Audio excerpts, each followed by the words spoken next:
Дагы айта кетчү нерсе, мына туугандар карасаңыздар, мына бир эле жерден, мына мисалга, мына бир мындай бул чоң болуп өскөн да, мына караңыздар. Аябай. Лимону караңыздар. Монусу дагычы. Сонун болуп өскөн. И ушулардын мындай шахтары бар да. Шахтарга бөлүнүп кете берет.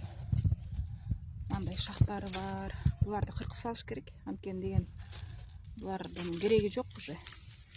Бардык күчү ушу шахтарга кетпеш үчүн, мындай шахтарына кетпеш үчүн, мөмөсүнө кетиш үчүн бул шахтарын кыркып салыш керек. Буларды уже кыркып салып, мондай узун болуп өсүп, аны караңыздар. И бул жака түшкөн да жергечи. Мындай башы бул жака түшүп кеткен. И бул жакта мындай көчөттөр бар. Бул көчөттөр сатыкка. Көчөттөрдү сатабыз, мага караңыздар, чеке жакта да полный. Бул көчөттөр